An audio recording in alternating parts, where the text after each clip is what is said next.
This is We the Sales Engineers Podcast, show 173. Welcome to We the SEs Podcast, the show for sales engineers by sales engineers with your host, Ramsey Majaba. What's up, SE Nation? Welcome back to another episode. It's not a solo show. Benny is here Benny's going to be on the actual interview. We had a great talk with Supriya Yerramilli.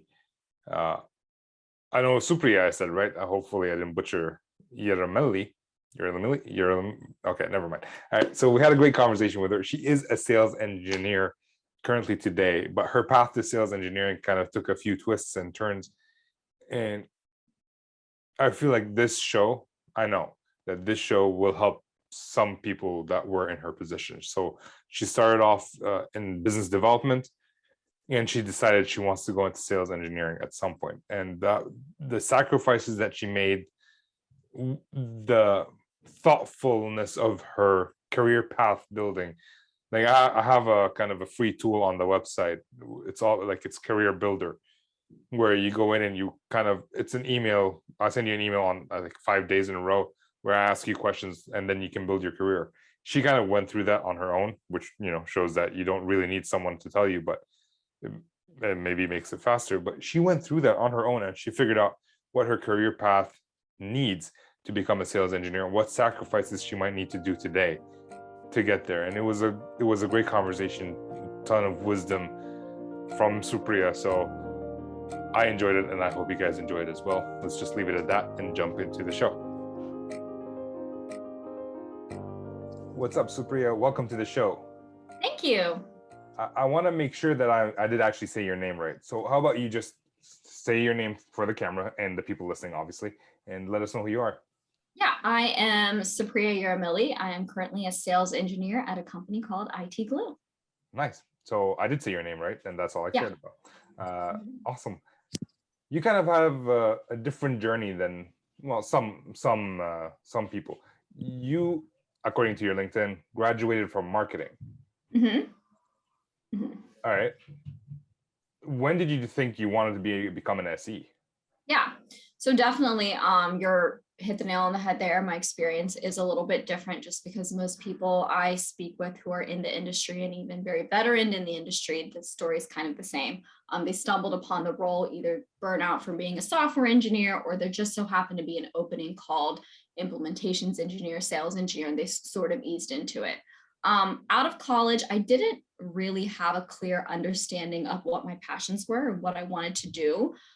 So I did, and you're right, I did my undergrad in marketing, and I also did it in accounting as well. So my first sort of big girl job was at KPMG. So I spent some time in public accounting just because I didn't know, again, exactly what I wanted to do. Per advice of some friends, they said for people who maybe are unclear of what they want to do, sometimes being in that financial advisory space is like a good jumping point. And then from there, you can really make your choice after spending some time there.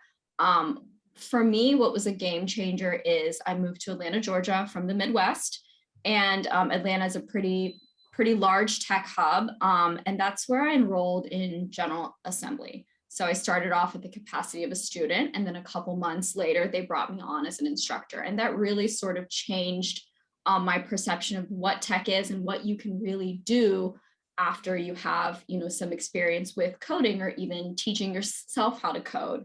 My first role out of GA, I was a product specialist. And this is where I learned about what a sales engineer does. And it sort of really clicked immediately. And I realized that it would be something that I think I would not only be good at, but then have some longevity in as far as my career. Okay. Benny and I are frantically writing questions down. So let's start with this. You moved to Atlanta. What made you think that I want to start coding? Like, it's not just because you're in a tech hub doesn't you can work in marketing. No, totally. So this was actually per advice of a friend. A friend of mine lives in San Francisco, and she was, and I frequently was airing out my grievances, I was really good academically. With something like accounting, there's two different things. There's the academics of it all, and then there's the practice. very good at the academics, did not enjoy actually being out on the field, actually being an auditor. And that was my role. So her advice was, I know that, you don't want to quit what you're, this path you're currently on with your, career in accounting. But she's like, a lot of people out here who are unhappy with their current jobs are sort of leaving and learning how to code, and based off of how creative you are and versatile your skill set is, I really think you should give it a shot. So I really just took advice of a friend. Wasn't really all that complicated. I did my research and I saw that General Assembly had a really good, conversion rate from student to, people who go on to get a job after that. So generally speaking, like, you didn't know what coding actually entailed until after you finished. Yeah, I had some idea of what it was, just because in my family, we have a lot of successful engineers. So I knew what it was, but I didn't realize what you could do beyond just software engineering with that background. If you don't let me ask you, just with respect to kind of jumping into code there, did you enjoy it, or did you go into it knowing that you might enjoy it, or was it completely new, just kind of going off advice and kind of what you knew from your family? It was definitely a combination of both. I think that, just truthfully speaking, I'm still in touch with my manager whenever I was a software engineer, and he was like, are you sure you don't want to come back? Because, I was a good full stack developer too. I was definitely on my way. But I had it in my mind that I wanted to be an SE, sales engineer. And that was just something that I felt that if I do realize that you can become a sales engineer without a background in coding. You definitely can. However, from what I'm seeing and my personal experience, it does not hurt to have either an internship or some experience. Even if you can go into an interview and say, I can read code just because I picked it up on my own, I definitely think that gives you some sort of edge, in my opinion. I think you're right. It's just people would have to kind of weigh the cost benefit of that. You invested a lot of time and money. I did. In doing that. You were telling us that you were working full time and then teaching and studying full time afterwards as well. So like someone like me with 2 kids and a side hustle and all that would not work. Someone like Benny, who's I don't know if I have the willpower or work ethic to be able to pull that off, but well, yeah. It was definitely a lot, but for me, I think that whenever I had a vision and I'm like, I can do this, I'm going to execute this, it definitely paid off. Having a really clear plan and saying, I think for me, when I realized what exactly an SE was, and I was like, oh, wait a second, I'm kind of doing half of that. I'm a sales development representative. So that's sort of getting in that sales enablement and understanding how sales works. I was like, but I'm missing the technical portion. And I was like, why don't I get into software engineering? I already went, to a coding boot camp. And I just sort of planned it out to where when I started interviewing, I was like, I could really say, listen, I know that I'm not in pre-sales, but I have all the skills to be good in pre-sales. So I was very strategic about how to go about this. Okay, so you said something that was super interesting. Go ahead, Ben. Sorry, Ramsey. Super quickly, thank you. You said something super interesting where like you kind of knew you wanted to be an SE kind of prior to becoming one. A lot of people that become SEs don't even know what an SE is prior to becoming one. So it's really cool that you already kind of had that vision for yourself. Do you remember your first interaction with a sales engineer or with that pre-sales role before you were in it that kind of drove you to want to become it? Okay. Yeah. So I was at a company called Algolia, and that's where I was a sales development representative. And I just, at that company, the account executives, to be quite frank, were almost as technical as the sales engineers, which I found so interesting and cool because they would do the initial demo, and then whenever it was time to start with the implementation, then the SE would come on. So their SEs knew how to code, very proficient when it came to like algorithms and data structures, and seeing the whole interaction along with close was just so fascinating to me. Yeah, that's where I was like, I want to be a part of this. Algolia, I think the VP of field everything is Stephen Morse. Yeah, Yeah. I think so. Yeah, I think we've like pre-sales collective. We've like chatted on there a little bit. Yeah. So he's been on the podcast. Oh, cool. Yeah. Yeah. He Wow. he wasn't there when I was there, but that's whenever I was like, I could really like be something if I really like focus. And keep is focused. that, sorry, is that product kind of a marketing product, or help, like it says helps conversion with increased engagement and conversion? Does it have anything? It's actually a customized search. Okay. Search. They do customized search. It's actually an incredible product. Okay. I was just thinking about it like, hey, that has something to do with your background as someone who graduated. Of marketing. No, yeah, that's a fair question. No, it's actually search. Okay. Yeah. All right. Cool. Benny, I interrupted you. No, it's okay. I was pretty much done with that. Though I did have a quick question that kind of had to do with what you were talking about beforehand. I don't think it'll have relevancy elsewhere in the conversation, so I'll stop now. You mentioned you were at KPMG on the auditing side in particular. We talk a lot about on the show about how like sales engineering is sometimes so unique because you get to see so many different aspects of the organization, and you're involved in the sales side. Sometimes you're also involved in the post-sales to kind of be that transition piece. And overall, you just have a very holistic view of the organization sometimes, and just, I don't know, what a company may need and how to solve it. Did you at all have any sort of experience in, say, the management consulting side of KPMG to kind of also get that holistic organizational experience prior to becoming an SE, or did you find the auditing experience gave you that same type of perspective as well, or was that completely different?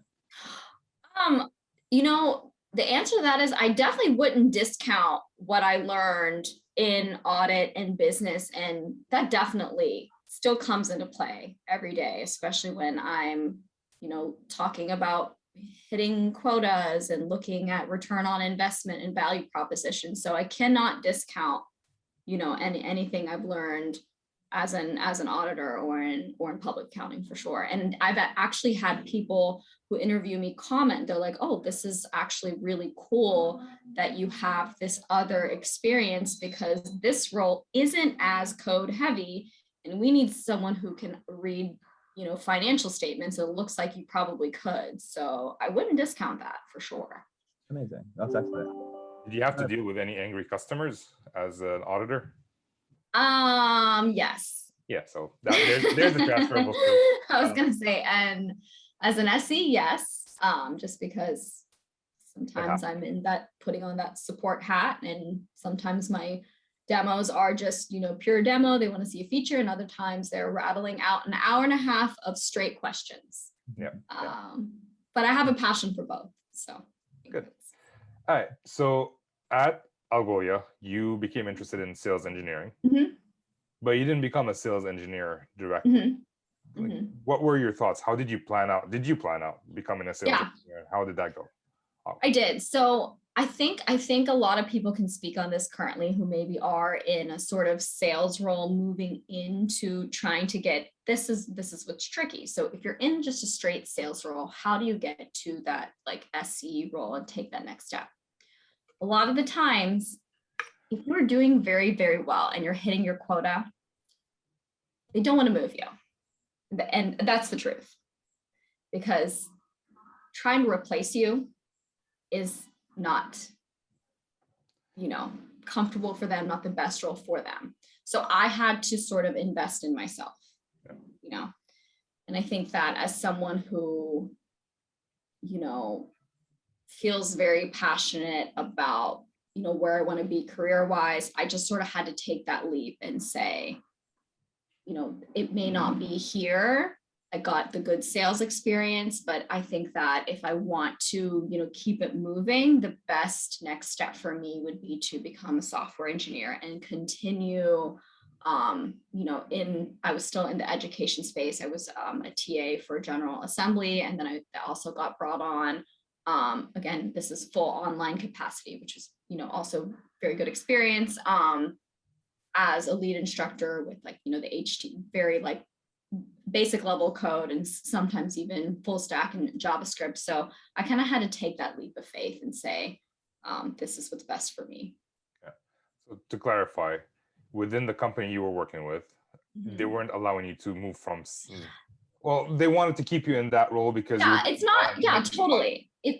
It's not like they weren't allowing me. I just think that it would have been more of a challenge, if Okay. that makes sense. Yeah, they're great. All these companies are great. All gave me a lot of great opportunities. I just felt that sometimes, you have to take things into your own hands if you want results. So I did what I felt was best for me. Yeah. And like, just because they want to keep you in one role over another doesn't mean that they're bad. It's just they really Oh, care. absolutely not. They really want They're you a to do it phenomenal because company. you're doing great. Yeah. Like my boss, when I told him I'm taking three months paternity, he turned yellow.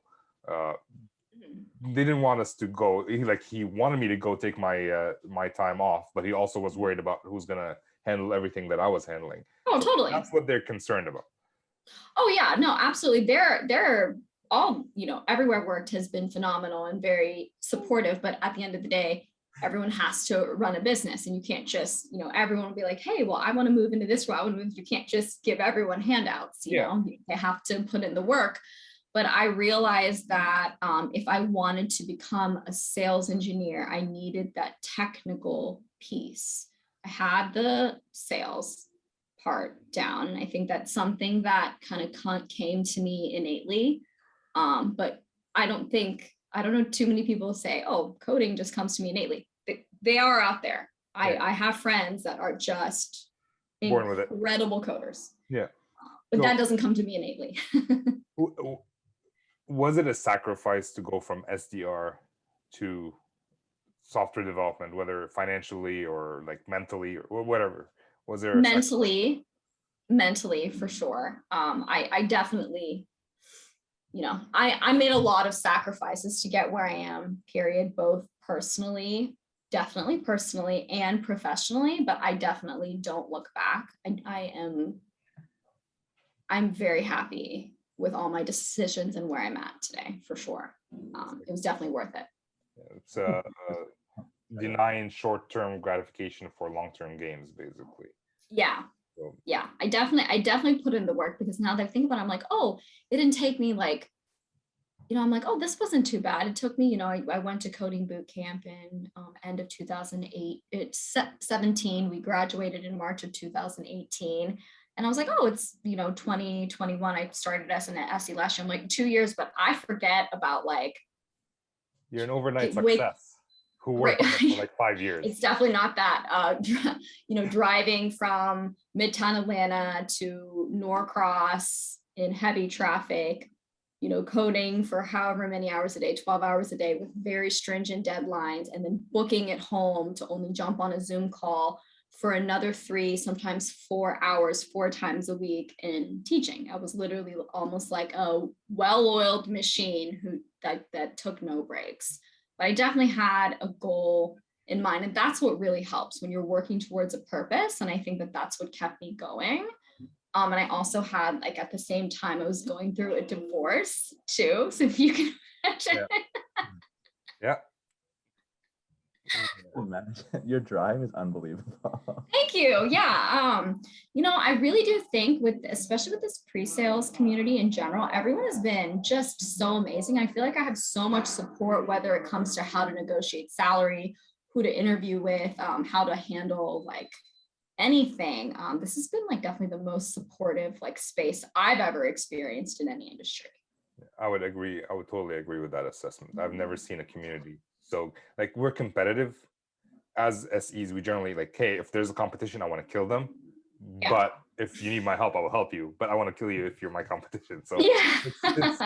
it's a weird kind of, well, I don't know, athletes of the world, like LeBron James is friends with other people from other teams. So yeah. So should we be in, it's a great environment. You went into a full stack developer. Mm-hmm. Like, what was in your mind? Like, okay, I'm doing this for 1 year, 2 years, 3 years, and I'm going to become an SE, or were you doing it as you're looking for an SE job? No, I wanted to stay in the role for a year plus, and I did. And especially like I had a lot of things on my side. I was like, even as I was at, all in all, I stayed on as an instructor with GA for about 2.5 years. So I had some longevity there. And then as a software developer, I stayed on for a year. That was definitely probably the most challenging and rewarding role at the same time. And I actually spoke about this on my other podcast, but what was on another podcast, I was a guest on James Kakis's podcast.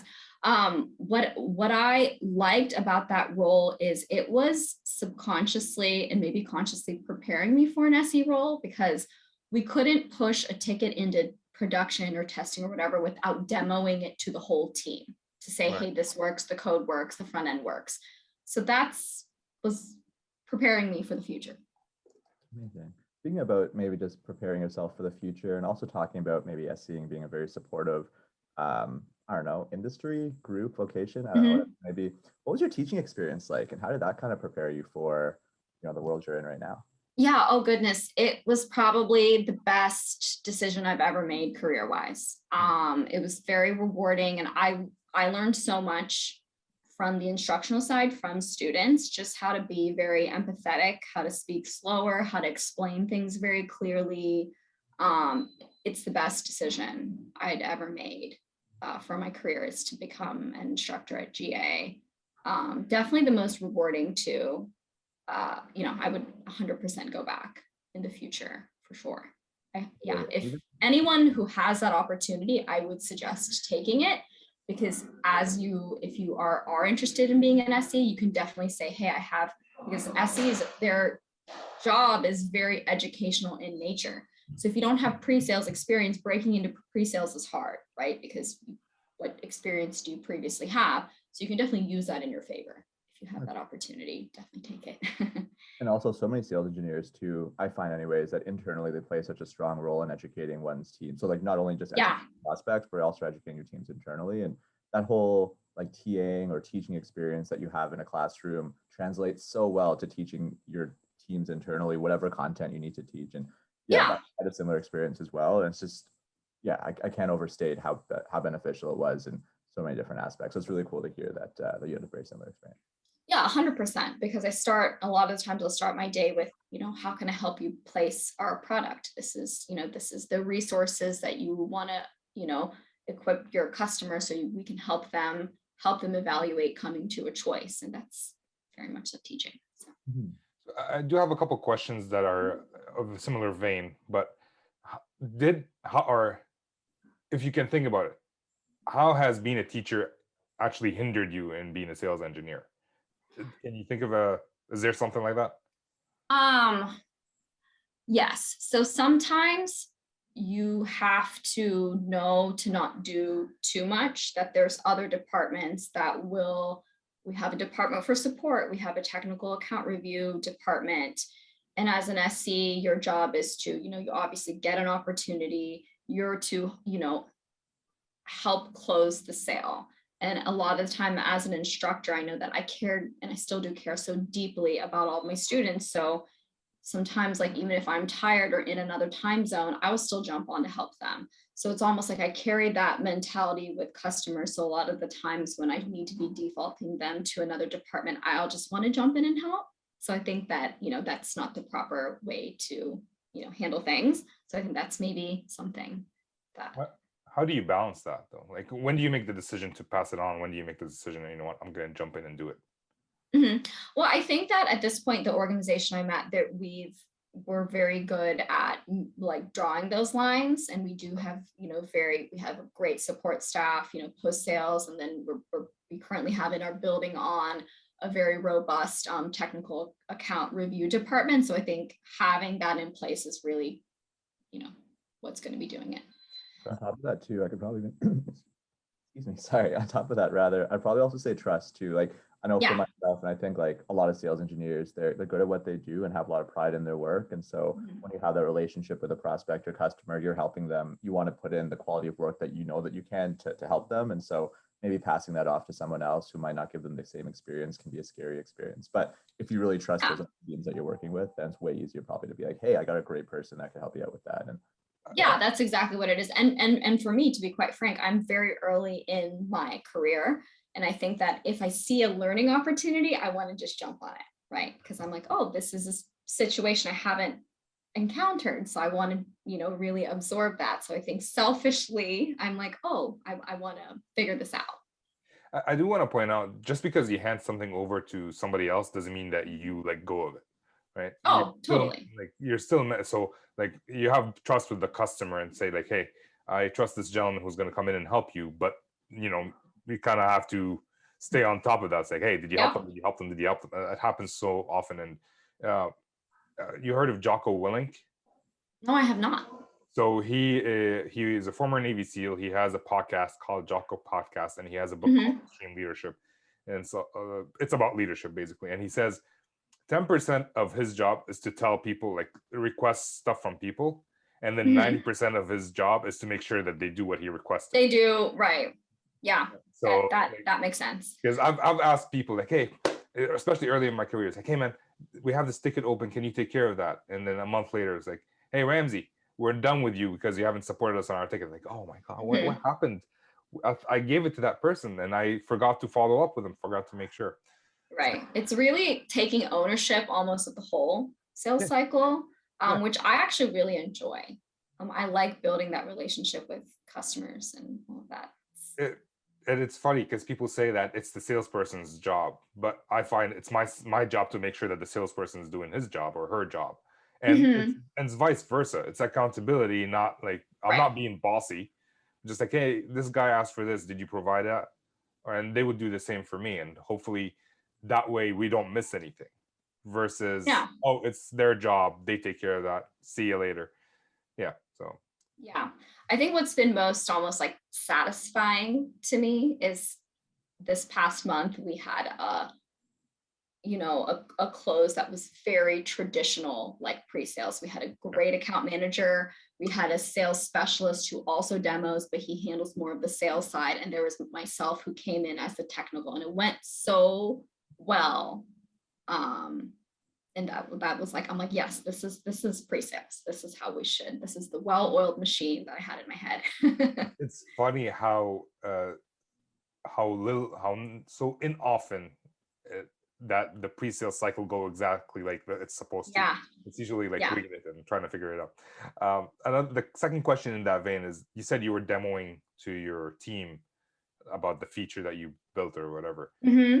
How is that different from demoing to a customer today, or similar? I would say there's actually more similarities than differences, because I guess with that, we had QA, which was sort of one umbrella, and then we had our solutions architect, and then I had my manager on there who was a software engineer, a lot of experience. So similar to jumping on a call, depending on the size of the client, you have various departments on there, and sometimes the financial decision maker isn't technical. So you really have to appeal to those different departments, and they're all going to have different questions. So it's really almost in that time span, whether that's 30 minutes or if you're really doing a full presentation where they want to really go deep into the features. It's really about wearing different hats, even in a short amount of time. Okay. So go ahead, Benny. I was going to say, also kind of like from the whole teaching experience too, kind of like knowing your audience and knowing what resonate most strongly with them. So like I'll find whenever I'm demoing internally to people, I'm way more candid about like certain things, or like why this use case is important, or like, yeah, really me too. Like whereas like with a prospect, you're just kind of selling and maybe speaking to the value that matters to them. Both like similar in some ways, like different in other ways, and fun both ways. Yeah, I agree with that. I found more similarities, I would say, than differences so far. But again, I'm early in my career. I have a lot to learn, but I'm so grateful to have a lot of really good experienced people around me that are willing to help me along the way. But I like that, and I do agree with that. Like I'm in telecom, and my customers are the people who write the standards for telecom. So if I'm demoing to a person, an expert who actually wrote the standard, he's going to ask me about every single field that we support. But if I'm talking to their boss, they're just worried about how fast we can help them do the task so that they can get the product out. So yeah, the audience are different and seems similar. Yeah, audiences are different. Sometimes it's the CEO of the company, if obviously like an SMB and their CTO, and then other times it's the network engineer and the director of IT, and they're the ones who are making the decision. Yeah. So that's sort of a switch between a high level, they just want to see key features, and then they really want to, they want to see more of like the implementation side. They want to see the integrations, and it's really a difference. Yeah. That's true. Doesn't matter which field you're in, it seems that it's somewhat similar in the end. So yeah, regardless of the industry. Yeah, I can agree with that. So when we talked, you kind of amazed me by the fact that you've actually figured out how to build your career, and you're now an SE. You planned on becoming an SE, and you're now an SE. So where do you see yourself in 3 years or 5 years from now? Are you the CEO of some company? No. I wouldn't be surprised, but yeah. Oh, you're so sweet. I definitely want to stay an individual contributor, and I feel super strongly about being that sort of sounding board and advice for other people who are unhappy in their careers and are willing to listen to me and explore the pre-sales route. That's what I really want to do. I just feel that that's what I'm going to be good at, is really just helping other people like find their passion who maybe don't know where to start. So staying an individual contributor, learning from great people, and then just being that resource to others who are unhappy in their career. I love the fact that you just said who are willing to listen to me. Like, a lot of people are unhappy, but they don't want to listen. And being coachable is kind of important in this world. You seem to... I have had a few friends take that leap, and who were software engineers who are like feeling burned out after a couple of years. They went straight from undergrad to software engineering.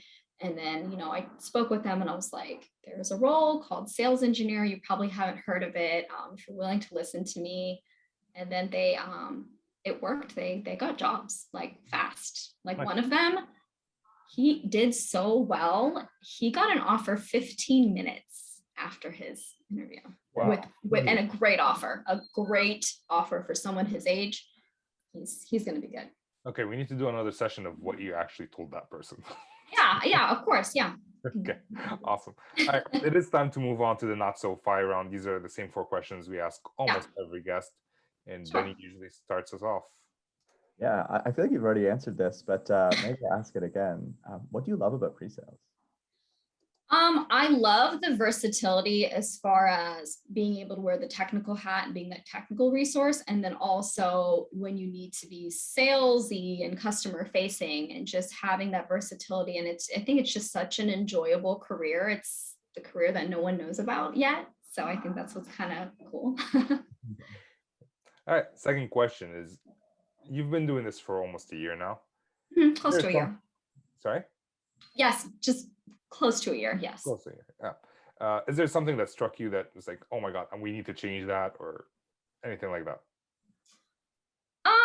I would say, here where I'm at, we're a pretty like well-oiled machine as far as how the pre-sales team works. So I can't, maybe my answer will be different down the road, but my experience here and as a sales engineer has been extremely positive.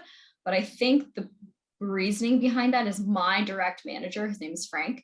He has been in pre-sales for 30 years. I joke around, I'm like, were you the first pre-sales engineer on the planet? Yeah, so I think that's like was a good combination and then even there's 30 plus pre-sales engineers, and a lot of them have like 12, 15 years of experience. So it's good. It's funny because someone who's been in SE for 30 years, generally speaking, are set in their ways. I've worked with SEs who've been doing this for a long time, and the way they started 30 years ago, that's exactly the way they're doing it, and they're behind the times. So the fact that your boss is still like training and helping younger SEs in the current world is impressive. No, he's good. I think what's amazing about him is he's really good at knowing when to step back and when to delegate. So I have someone above me who's my mentor, and I call him my manager, but he's like, no, we're coworkers. I'm not your manager. But I think he's just being very modest, and he has more pre-sales experience than me. And he is just he was an excellent teacher. Like his name is Travis. Just really good at what he does. He's going to go far in life. Nice. I like how supportive you are of your colleagues. Yeah, it's a great team. It's a really good team. So I feel like a strong mentor is probably one factor that goes into this, but especially because you've kind of forged this path towards sales engineering and done it really well as well. What would you say are some good like books or tools or resources that you might recommend for others that want to perhaps follow in the same path as you? Yeah, so I would say that I kind of do things. I think it's good to understand the different sales methodologies. So there's like JANIC and MEDIC, and really understanding that, and really understanding based off of those methodologies where the SE comes in, because it may be different at different organizations, and that's very true. And even I've noticed from, the very experience that I have, which is, it's growing, but I've noticed at different organizations, people, bring in the SE at different times. And I think just understanding the different sales methodologies is a good place to start. No, fair. I think that makes perfect sense because you're so right. I mean, like I've only been an SE at 2 places, and the way that I guess the SE function works at those 2 places, similar in a lot of ways, but also very different with respect to how we're injected into the sales cycle itself. And it's kind of like figuring out how to be most effective in that particular maybe structure is a really important. That's a really good idea. Well, I want to say this too, like even within the same company, working with different account managers can lead to the SE coming into the opportunity in different times, and also depending on the strength of the SE. Like so I talked to a gentleman, like the account manager trusted the SE so implicitly that he would let him go in and do discovery calls on his own and just do that. And some others like, no, I'm going to be involved in everything, and the SE, you come in and just do the demo. And sometimes that works to the strength of the SE. Sometimes, like for you, Benny, you try to change that so that you're part of discovery in at least your old job. I don't know about this one.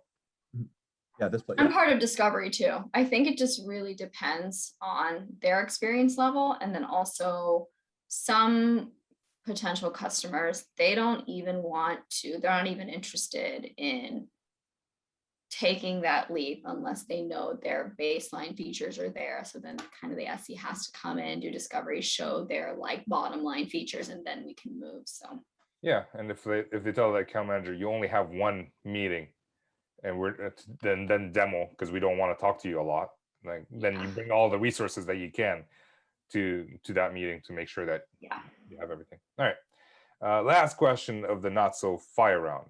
Is there a habit you're working on right now to improve your life or career?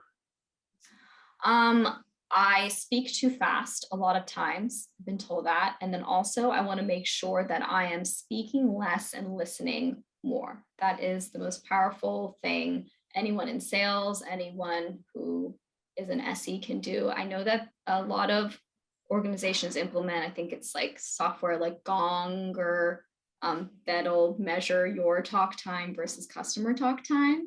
So I think that's speaking slowly and then also letting them do the talking. Nice. All right.